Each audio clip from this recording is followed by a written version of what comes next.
Okay, everybody, let's get started, and we got a lot to talk about. We got some really important folks back here in the back, whether it be Mitch or JB or maybe other senators or delegates and everything, and all y'all. Okay. Here, I think, let me lead off by just saying this. We just got off the phone on a video conferencing, started about 11:30, went till probably about 1 o'clock, and with the president and the vice president. And you know, this was right, you know, a video conference right from their cabinet room. There's a lot of good information that they were passing on to us. Basically, the information to me surrounds just this, and that is, without alarming anyone, the seriousness of this continues to be real, and the seriousness of this outside of our borders is surely more real than inside of our borders. In West Virginia, as of today, we have now tested 84 cases. 80 of them have come back negative, and 4 of them are still pending. We do not have a positive case yet. Now, from time to time, you know, we constantly are having, well, I know there was one at Mon General, or I know there was one at Raleigh General in Beckley, you know, or I know there's one at Cabell Huntington, you know, or you know, wherever in Huntington. And yet, when the tests are really run, we're coming back negative, negative, and negative, which is great news. Great, great news. The only thing I would caution us all about is just this. And now is where really and truly I've got to be your leader, and I've got to be the adult in the room for sure. You've got to realize just this, that if all the powers to be throughout this nation did not believe the gravity of this situation was as big as it is, they would not be doing what they're doing. In our state today, we have been really blessed and sheltered, but we should be concerned. We should really be concerned because we're an elderly state, and those that are of us that aren't elderly, a high percentage of those have health issues, you know. And so if this virus were to aggressively attack us, we are a very high risk population. So we've got to be concerned.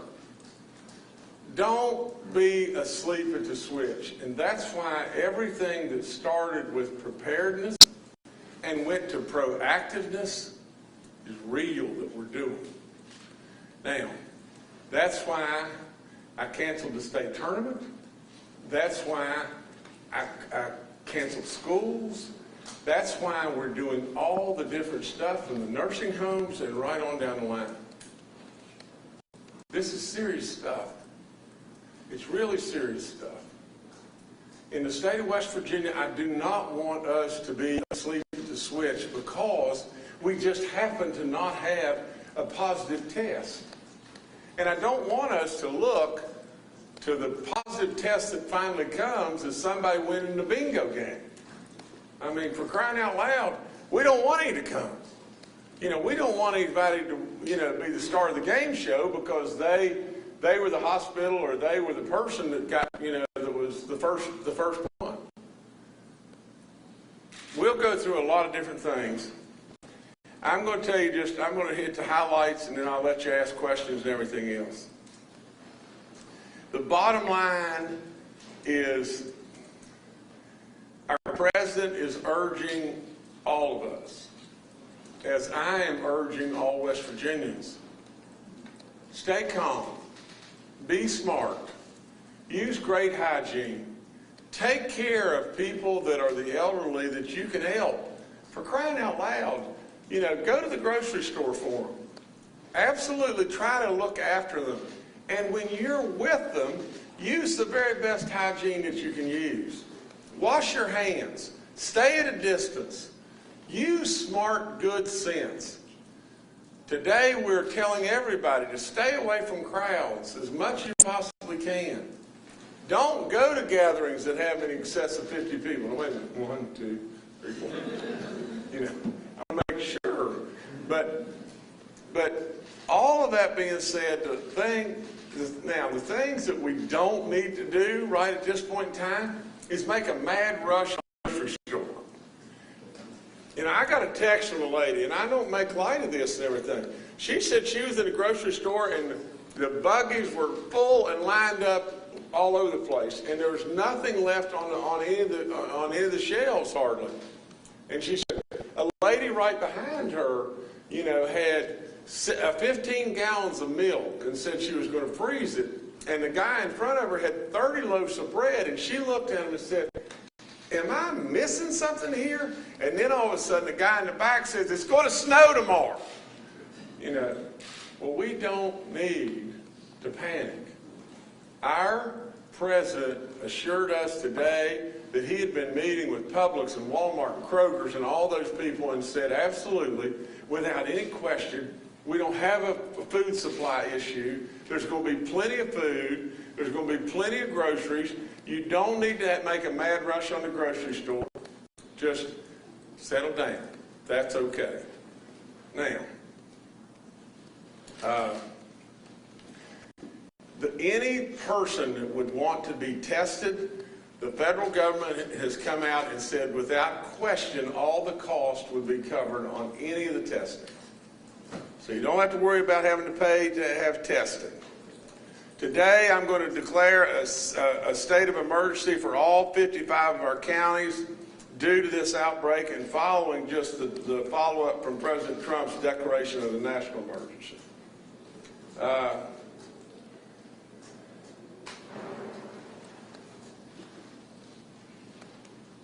From the hospital standpoint, I'll get back to that in just 1 second.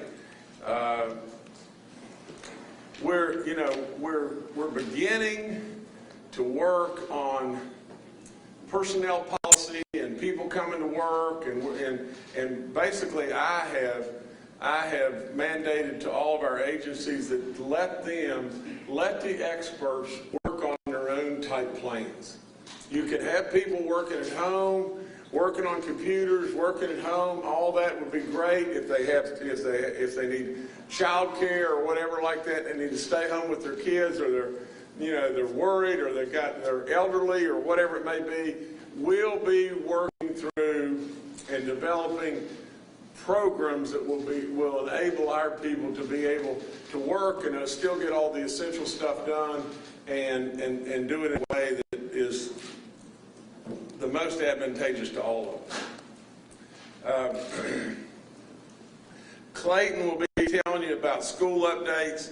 This is one thing that we can be super proud of, and it's the fact that today, Monday,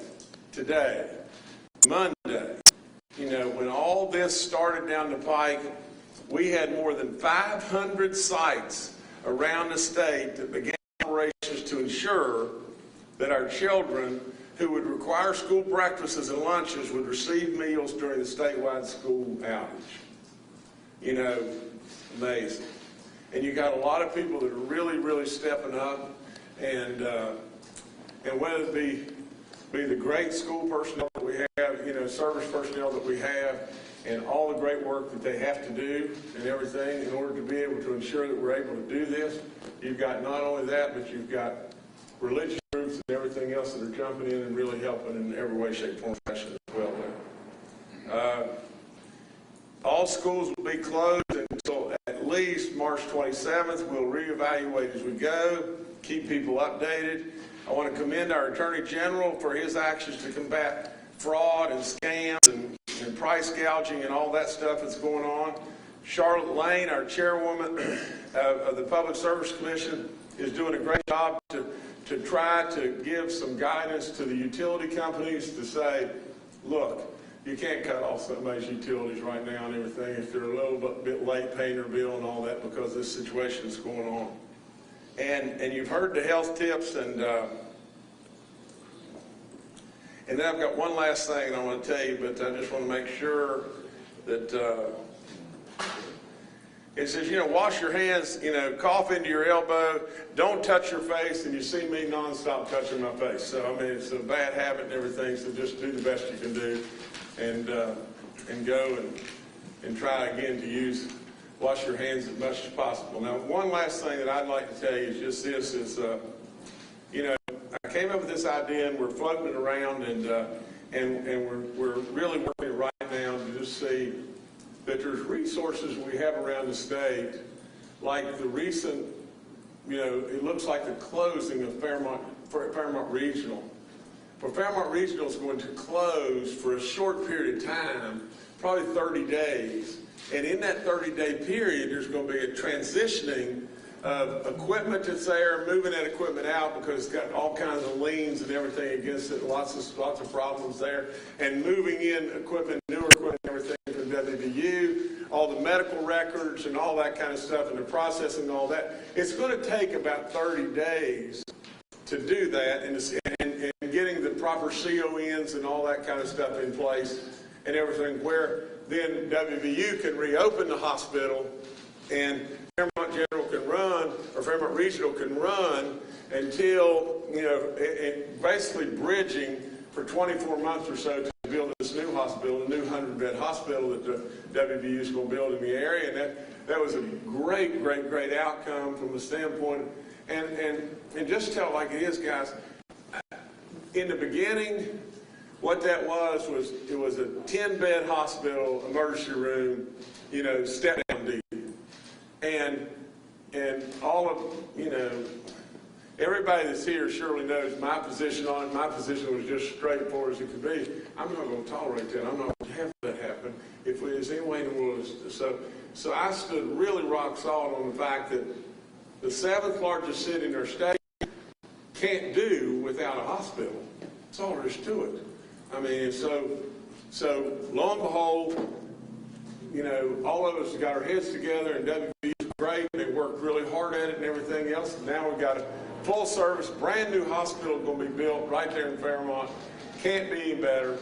All that they'll basically employ more people than is at the old hospital. All new stuff. Great outcome. The only reason I go through that is just this. In that window of 30 days, or maybe it takes 6 weeks, in that window of when that hospital may not be open, that hospital, the Wheeling Hospital, the Sistersville Hospital, there are resources in the state that what we need to do is move on right now, and try to get in all the supplies to those hospitals that if we were to happen to have an outbreak, we would be able to move people to those facilities and utilize those beds. And there could be as many as maybe 400 plus beds, and we could utilize those beds with docs that are already there and properly equipped from the standpoint of protections and all that kind of stuff to be able to take care of those people in a better way there if our other hospitals became covered up or whatever it may be. So with that all that being said, we're still trying to do every single thing in a state that doesn't have one positive confirmed person yet. We're trying to be ready. If we have a rush on everything, we'll have facilities that we can go to. We're trying to be ready in every way we can possibly be. You got a lot of people doing good work here and all that kind of stuff, but my last words would just be this simple. Let's not get caught, and then say, oh no. Let's err way, way, way to the safe side. Way to the safe side. The greatest thing that could happen is we've overkilled the situation tenfold, And then really and truly at the end of the day, we didn't have a great big bad thing happen. So with all that being said, you know, I guess I'll open it up to y'all, and you can ask whatever you want to ask. Statistically speaking, you should have had a case when you look at the numbers based on other states. Statistically speaking, we should have a case popping up here. First of all, are you concerned that West Virginia didn't receive resources from the federal government with the problems with the test rollout? Also, has it left people in this state who are vulnerable to getting sick because we have an older population? Has it left people more vulnerable because our testing per capita has not been what we've seen in surrounding states? Okay, I'm gonna let Kathy probably go into this more, but I would just tell you this. I think what she's going to say is we've tested now 84 people, okay, and Ohio has tested 100 and change, and their population is 8 times as much as we are. You know, we're pretty much ahead on the testing. But it wasn't until today. We did a story yesterday that showed the numbers were behind in West Virginia. So my question is, do you think that we've had a less of a response from the federal government here in West Virginia than we deserve, or that people would feel comfortable? Well, on the call, you know, and again, I'm going to be just brutally honest. I don't have any way to do anything to test. On the call, the governor from Washington State said, we need more resources here, and why in the world are you continuing to send resources to West Virginia? They don't even have a case, you know. And so everybody's scrambling and pulling for the cheese, you know.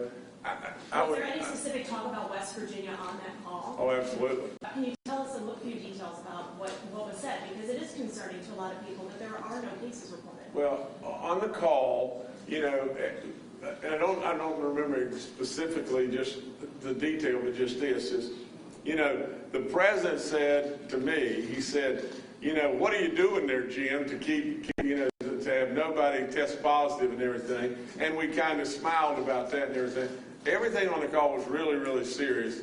You know, from the standpoint of, you know, and surely it's been mentioned upteen times about our elderly population, our population of people that have worked in the mines, COPD and, you know, obesity and diabetes and all that kind of stuff.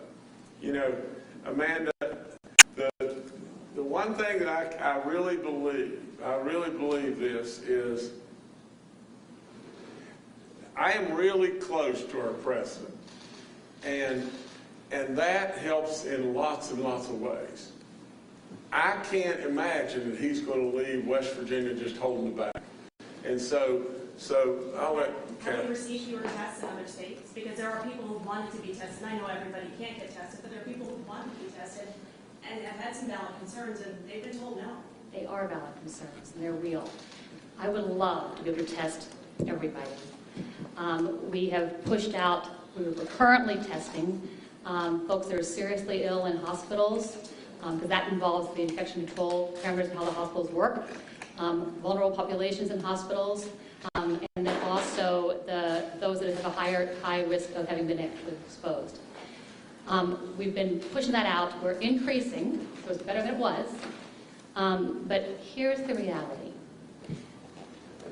Currently, I have the ability, there's all kinds of things in the chain of testing. There's swabs, there's extraction things, et cetera, et cetera. There are shortages on many pieces of it. So currently, I have enough tests and supplies and everything else to maybe 500 people. Are we being treated differently? No, we're not being treated differently, but I think we are a small state. We have a minimal supply. That will ramp up if I can get pieces of things. So I think we've got the ability to increase it. But the key is none of it's enough. So, and we've been promised that we're going to be having commercial testing, et cetera, and it's not ramped up yet. We've been talking to hospitals and their ability to do testing, and they're working on it, but they too are hitting issues. So the good thing is, the federal government did over the weekend talk about a whole new model of testing, because they're hearing this from every state. So, because what we all want to do is community-based testing. not this targeted kind of testing. I mean, Virginia is shrinking down their ability to do testing and who they can test even further than we have. So we want to all do more testing. The federal government is talking about a model in which we do community-based, like you have come, and we actually done some planning in advance around this kind of things, like we would do mass vaccination, we could do it around testing. So we've got counties planning for how to do that. They asked, we sent them our request on Saturday to say we will be happy and active to do any of that if you get us the supplies. We don't need to wait even for you to come and help us do this, because they're going to roll that out in different phases. In the first 12 states they're going to, it's not West Virginia. So I said, we don't need you here, send us the supplies, and we can do it ourselves. So we've put that request in, and we will work with them on everything they can get. We have called, we have begged, we have... how long will 500 tests last? Well, it depends on how many people flow in. So at the current rate, it would probably be a couple of weeks. Are we only testing people who have traveled overseas? No.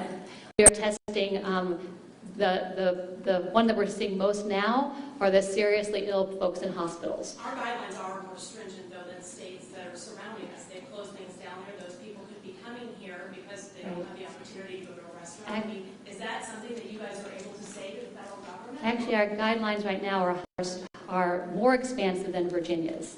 They've scaled theirs back. So what we're testing right now is a lot of the seriously ill folks that are hospitalized, near hospitalization, because it's going to impact the way that hospitals can handle those kind of things. The travel is not so much international. The travel that we're doing now more is, or the testing is not around travel, it's around have you had close contact with an identified case, a confirmed case, or travel to a domestic area that's at high risk. So it's more around that now that we're doing. So the two priorities, big picture there, are folks that have the highest risk of being actively exposed to a known case or a high-risk community. And second, the seriously ill in hospitals or near hospitalization that are at high risk, elderly and diabetes and chronic disease kind of things. So those are the two that we've done, are the two ones that we're prioritizing. Are you reporting results? No, it's an either or. Okay. It's an either or. Why is there a shortage? Are we importing our supplies from somewhere? I think they're getting used worldwide, probably. There are importation issues, most likely. There's been a big demand on these. Folks are running out. And I've heard that the same sort of, you talked about different parts of the materials. I've heard that some of the materials are also used to test for flu. Is that right? So that's part of the issue that we're improving? The reason we have those 500 ability right now is because I pulled all my supplies from flu. So are we unable to test for flu? Well, we will do it for a few days. Are we reporting results from LabCorp yet? We've only got a handful so far from them. Governor, many of your contemporary governors have now closed restaurants and bars in their states. Do you plan to do the same thing here? Not yet. And the reason that I feel this way is just this, is we've got to keep on some way living and doing what we're doing. And I don't drink, so I'm not in a bar hardly, never. But at the same time, I don't think any of our people yet believe that is necessary to do. And so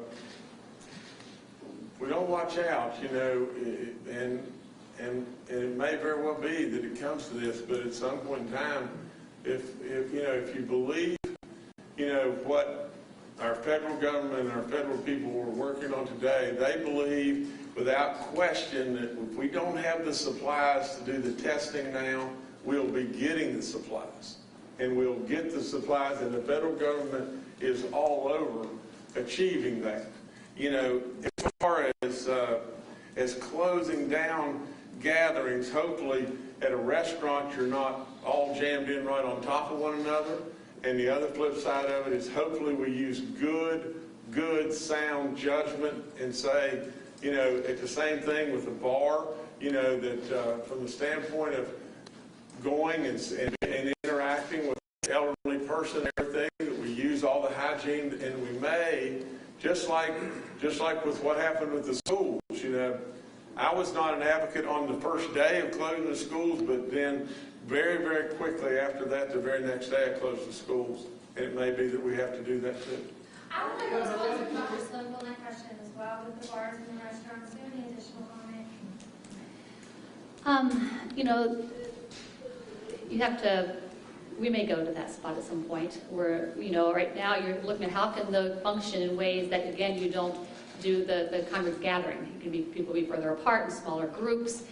Within every sector of society, as we think about how do we do social distancing. So it's not necessarily about closing everything, it's about doing what your mission is, your critical mission is, in ways that are safer and more effective. Without the ability to test as many people as we want to test, would it not be prudent to shut things down because we don't have that ability? Well, we actually, and I think this is, I think the governor's leadership and others, we are moving forward as not related to how many tests we have positive. We're moving forward based on just assuming that it would be here and we'd be proactive.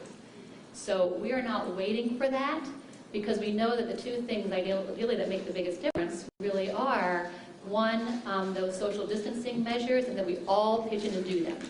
So all of us take part in that. We all think of the creative ways that we do that. If you can get 70, 80, 90% of your population doing that, you can make a big difference what we're seeing from other countries. And then the other thing that can make a difference is if you can do widespread testing so you quickly identify and can follow up. So I am excited that they've got this plan to come forward. I think that's got great potential, and that's wonderful. We do need those supplies. I think that we need, the message we keep saying forward is, you need to be prioritizing states not just on numbers of cases, but on risk. We have a high-risk population. If we don't have a lot right here now, that's great. If you send them now, we act now, we have a chance to really, really reduce it much more. If you send it just where it's already happening, you may be too late. Dr. Slum, can you clarify for me, is the virus actually airborne? They're learning more about it. For the most part, they think it's respiratory droplet, but they are exploring could there be any other means. Probably the majority is respiratory droplet. They're exploring that piece. But still, doesn't that make you concerned about the limited testing? Because people could have this, and then if they can't get tested, I mean, they could be spreading it. I think you have to make the assumption that when somebody is sick, they have it, you manage it. When these situations happen, you start to manage them with the assumption that they are. But again, I mean, it is reassuring that the aiding that we've done, including high-risk folks in hospitals that have been severely ill, have been negative. So that is reassuring. And we need to keep doing more, and we're pushing to just do more. And I would encourage providers to send them in, according to those guidelines, get them in, we will keep them being tested. We've got really good, our folks were here at 5:30 or 6 this morning starting. They've been doing runs this morning again already. So people are working really hard. We're keeping up so far with the turnaround time. I want to follow up on my question about your frustrations. Are you frustrated about this, and can you just briefly talk about what you pulled from the supply to check people for flu to check for COVID-19? If you don't mind to just kind of clarify that. And are you frustrated? That's my first question. I think we're frustrated as a nation with that piece of it all. Specifically here, though. Sure, we're all frustrated with this issue. And we do the best we can. We pull together. So we will keep doing that. And we've talked that how hospitals are working towards trying to get testabilities with new and different kinds of tests that the FDA has made available. So they're working on that. They actively are doing that. So we've got places that are really looking to try to expand it. LabCorp is here, and so we've been in contact with them. And they say now that if a provider has a LabCorp contract and they don't have supplies, that call the representative and they will get them some supplies there. There's great potential for the broader community-based testing. And I think there we start to look at things like, could we prioritize folks like, if they've been sick, healthcare workers, first responders, elderly. So you would start doing the folks that it changes how they, like your healthcare worker, if you can rule it out, you can get them back to work faster. So you start to do those kinds of things. So there's great potential in moving forward, and I think it will change, but it is a really frustrating part right now. What's the time frame? I mean, do you see this stuff in weeks or days? What does emergency mean? What powers does it give you? And how exactly would you close a private business? Or what part of the code, or how would you get that authority? Bill, you've got to answer that. Or some. That's probably a Ron Abraham question. As you know, Governor of Ohio did that. There probably is requirements or language in the statute somewhere that allows the governor to take that kind of action. But here comes Brian. He may be able to answer that for us. Does the governor have the power to close private businesses? The state emergency that the governor's issued is relaxing the authorities that our commissioners, directors, and secretaries have to enforce policy and regulation. There's nothing in this executive order that the governor granted any power to himself, and it's a constitutional question as to whether or not we can seize private businesses and threat that they do certain things. Even mine was reporting media, they can say governors are directing and requiring, and a lot of that's been requests that these businesses curtail or shut down. Some have been, and some have different constitutional abilities to do so. But what we've done with this is we're allowing our agencies to work with our businesses in the lack of regulation. Would emergency declaration allow Secretary McFord to do anything, changing elections, pushing back elections, looking at the effective primary? I really believe right now, you know, as far as worrying about our election, that ought to be way down the food chain right now. What do you guys have to say to anybody out there who might think that this is still maybe not a big deal and that the media might be blowing this out of proportion and they don't really need to self-isolate, all of that kind of stuff? What do you guys have to say to them? That'd be the greatest news that I could possibly hear. That's all there is to it. You know, if at the end of the day, all we did is go through all the exercises to really make ourselves prepared in a better way or proactive in a better way, in a better way, in a better way, and at the end of the day, the tsunami didn't come as big as what everybody's afraid the tsunami is going to be, then I'd be real happy. But the governor said it well, is we have no positives, but we have to take this seriously. Our citizenry needs to take this seriously. What has worked in other countries is simply more testing and social distancing. So we have an opportunity right now. We have almost a window here that if we can push that out, and we need the press to help with that, push that out so that folks understand they need to take care of themselves, they need to take care of their families, they need to take care of their parents, their grandparents, and their great-grandparents. They need to shop for them, keep them out of crowds, out of grocery stores. Take care of your family. If we can do that, and we can take extra caution in terms of how we handle our own health habits, and do not spread what we may not have, we may have. But if we can do that, we will have a difference. We will make a difference with this. I think it's, you know, take it seriously and do your part, because we all really can play a role in it.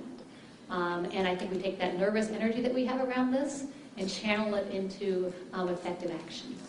Is there an issue getting results from clarify or talk about the flu? The flu is obviously very serious and deadly, but you talked about taking resources from testing people with the flu to deal with COVID-19. Can you please clarify what you meant, what you're doing, and will people not be able to be tested for the flu now as a result? So it's a temporary thing. One of the pieces is that it acceptable? One of the pieces that we are that are in the chain of supplies you need for testing is our extraction kits. We've ordered those, but they're on back order.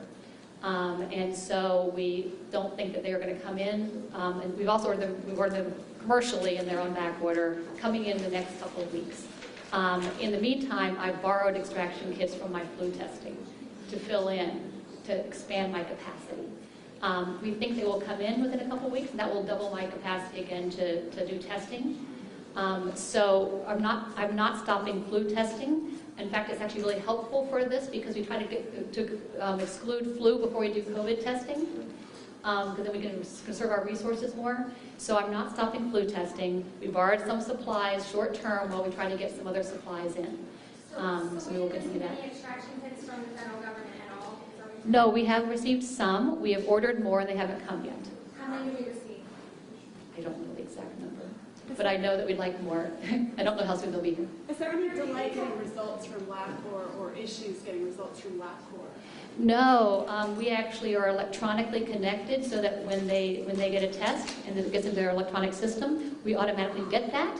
And in fact, typically with diseases, we ask them to report the positives. We've actually asked them to report the positives and the negatives because I want to know how many they've tested.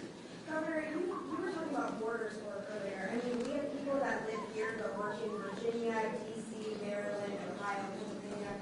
Do we have any special strategy to deal with border counties and people who might be bringing these over? West Virginia is just a collage of border counties, period, you know, when it really boils right down to it. You know, naturally, we're concerned about people living in West Virginia and going to Virginia and coming back.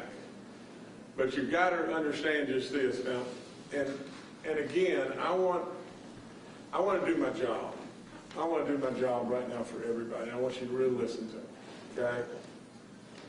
We're all concerned, and it's awfully easy to go running in 50 different directions and everything, and everything get out of control. As far as our restaurants and our bars, that may be a situation that we address soon. As far as shutting down the Capitol or shutting down our cities or whatever it may be a situation we have to address soon. You've got to understand, this virus is without question in West Virginia probably somewhere right now. Whether we go back and forth to Virginia or not and everything is an issue. But it's here. But I want you to just listen to just what I've already said today. And I made 2 or 3 notes here and everything just to be able to not miss this. Today in West Virginia, we have 84 people tested and 80 negatives and 4 pending. You know, today in West Virginia, I would say to you, the federal government and everybody is saying, go to the grocery stores. For crying out loud, go to the grocery stores. If you want to go to Bob Evans and eat, go to Bob Evans and eat.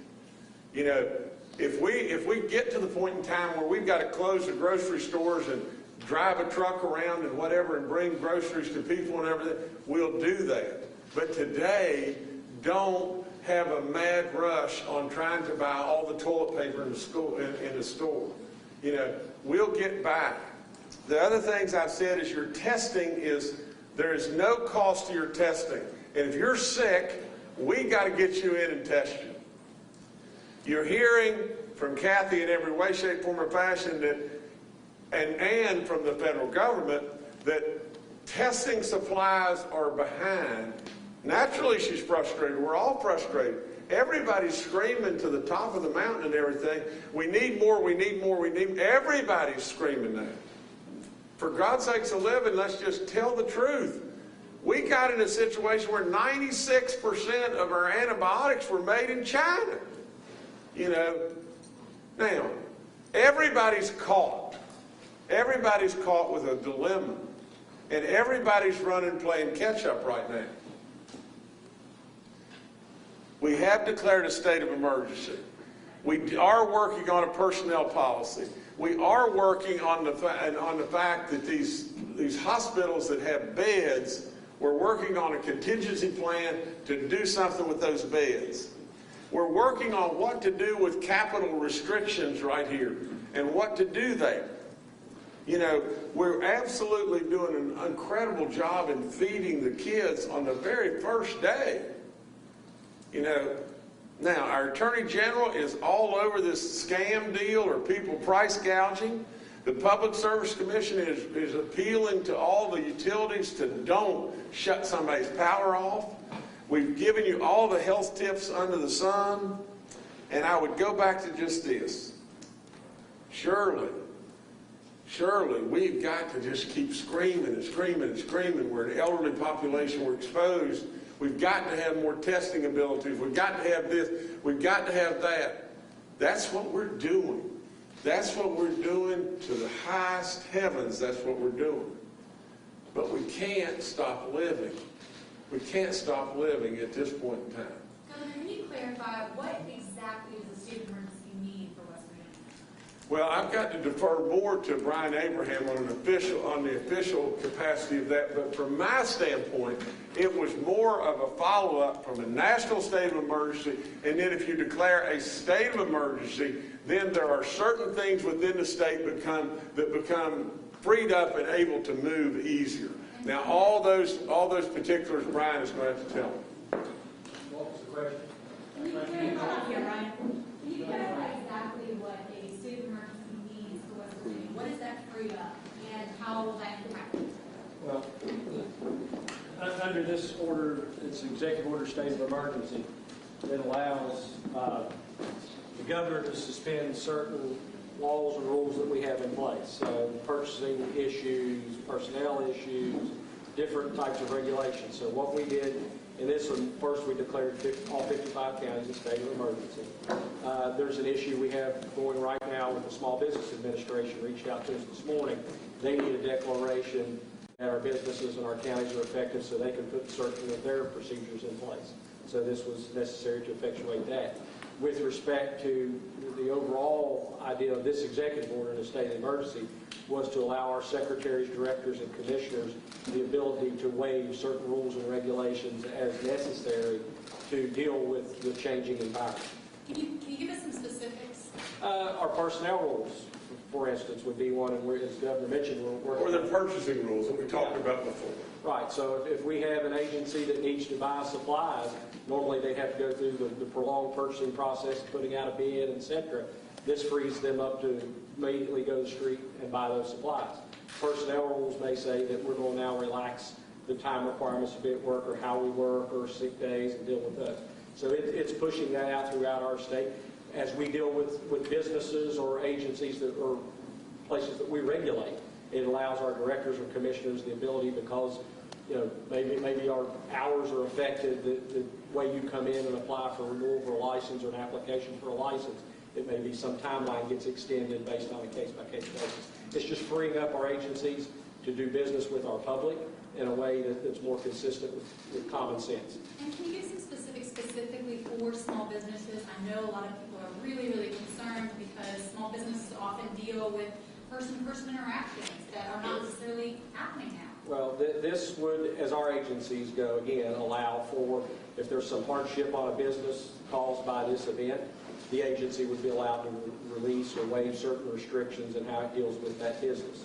Now, as far as how their business operates with the public, this won't reach that. That's a public-to-customer relationship. So this is only going to relate to how the government does business with our entities that we do out in the public. Can I make sure we don't miss something here? So,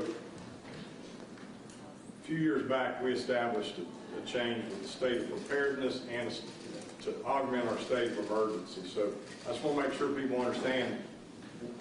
The governor, several days ago, a week or two ago, we established a state of preparedness so the Guard and other entities could have more flexibility to work together. So, I've got LNOs in his shop helping with school food delivery. We've got LNOs in DHHR helping with the preparations, planning, and those things. So I think it's important for us to put in perspective, this is just the next phase of the governor's ability to provide more flexibility and more resources for state government to take care and support people.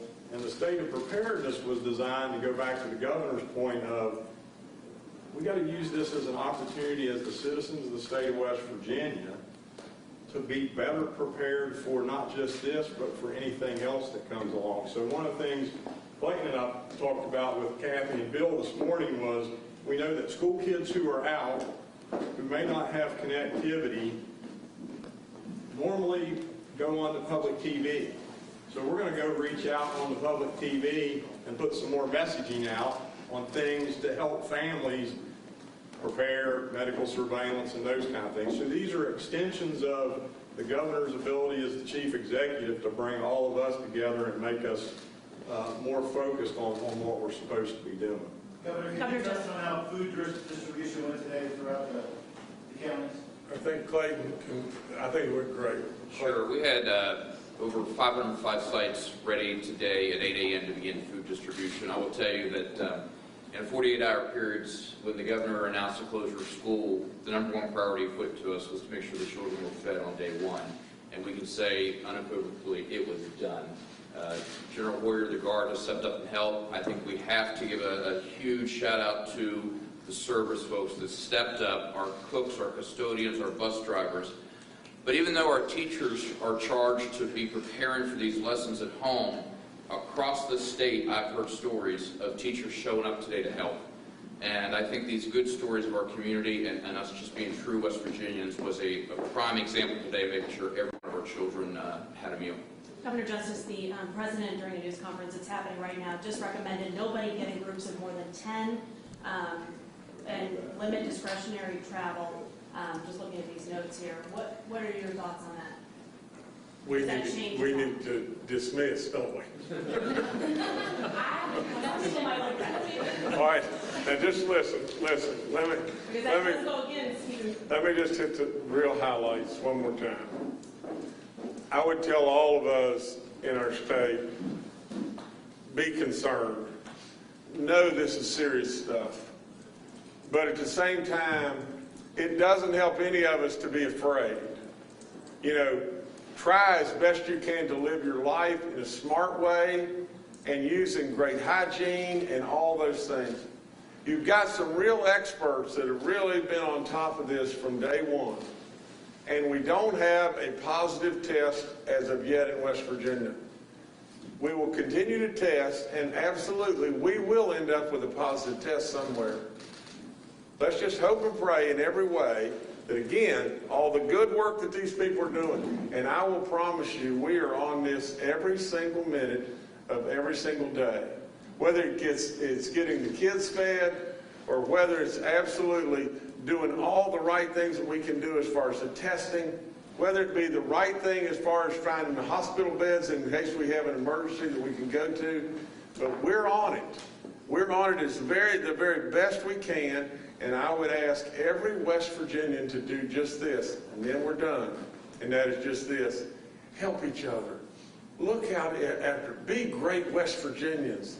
Be the people that love one another and try in every way to be smart, to use great hygiene, and help especially the elderly in every way. Now look, we're going to get through this. We're going to get through this, absolutely. Let's don't panic. Let's don't be afraid. Let's just get through it and everything. Is this a time when you have this relationship with the president? Is it a time when you need to pick up the phone and call him and say, we're not able to test the way we need to? Listen, I want you to know that from Kathy's standpoint, and Kathy's the superstar here, from her standpoint, we are not behind in the testing. I know if you look at 1.8 million people, for God's sakes living, you'd like to test everybody.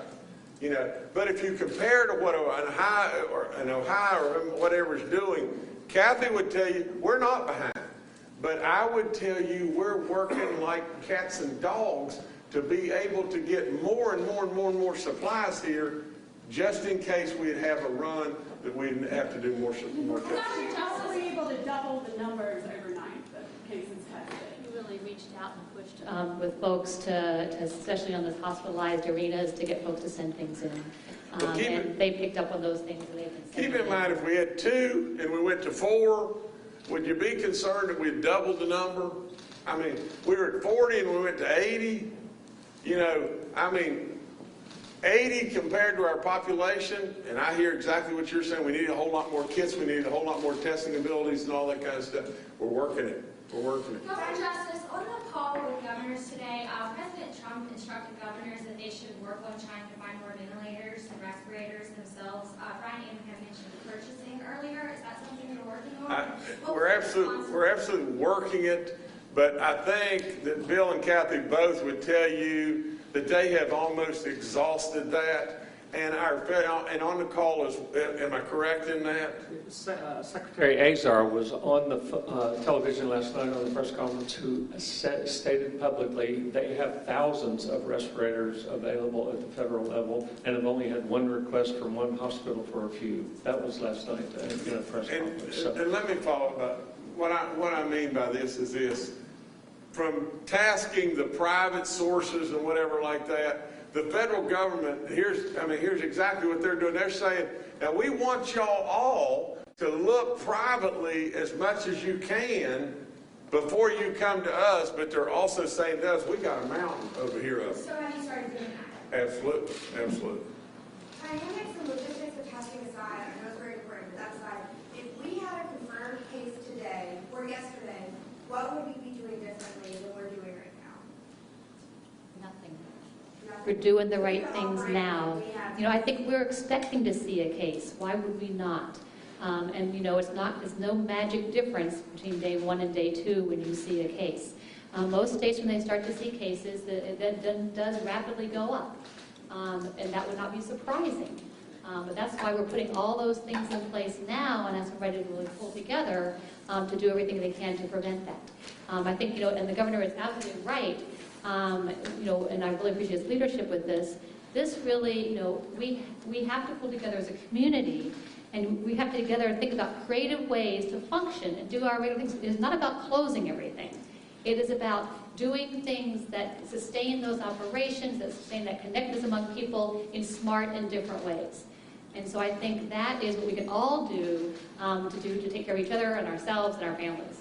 If gatherings of more than 10 people are discouraged, when we think about businesses, factories, things like that, what kind of guidance is the state going to give these organizations? A couple things. The mass gathering thing, the large groupings and community kind of things, that has to do, and CDC came out yesterday with some guidance around 50 or more.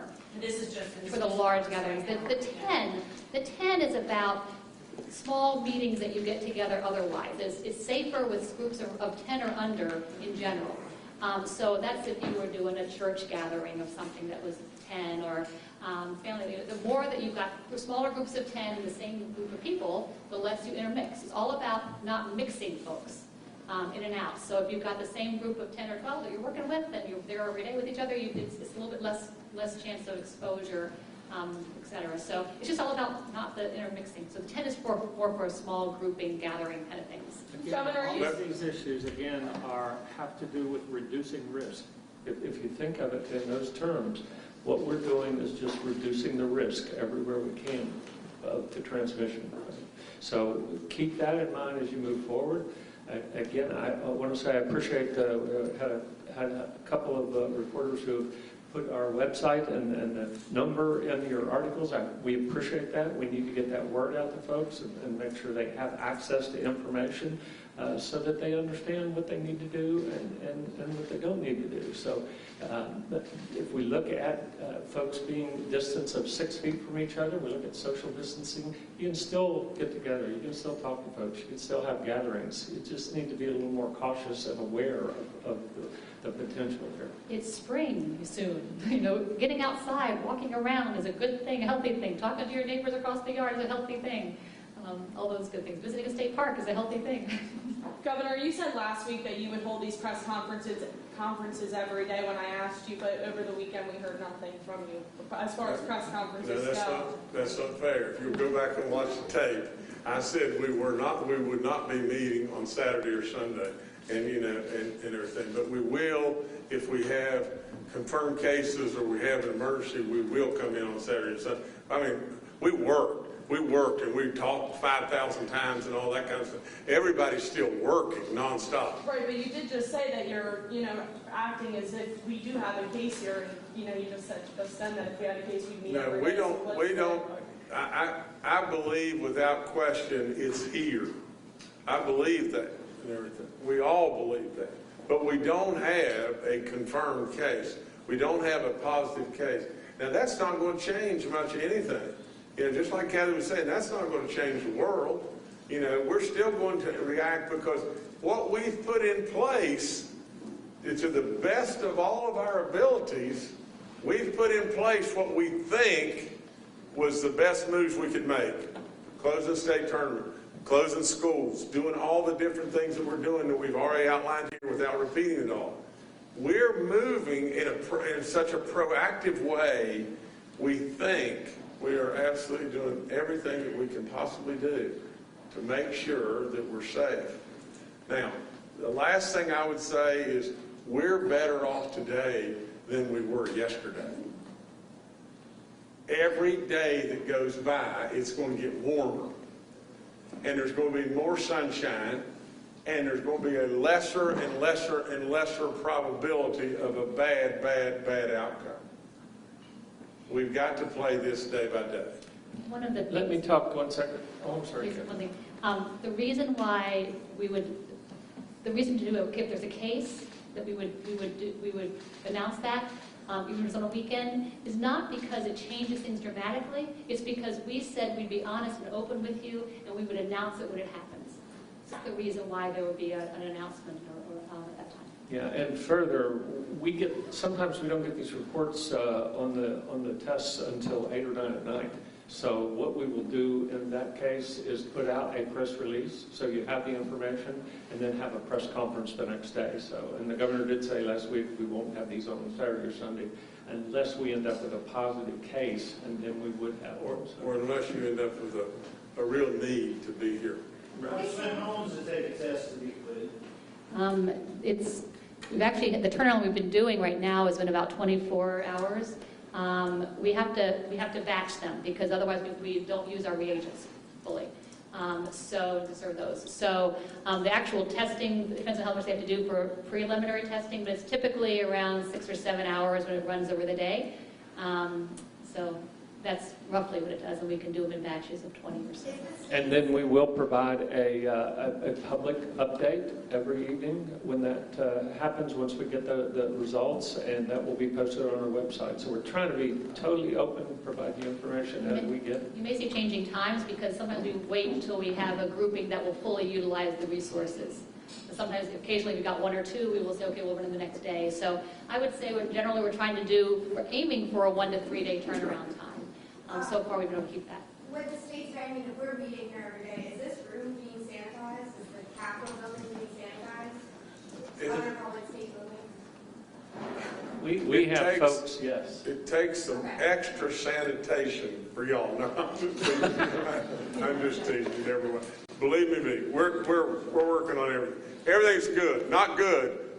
Concerned, don't be worried. There are students who've come back from trips in Europe, which is now the epicenter of the virus. High school students, are there any plans to ask them to quarantine or do anything like that? There is still, if you're coming from a level 3 country, then there would be the standard travel precautions when you come back of 14 days usually. Depends on where they're coming back from.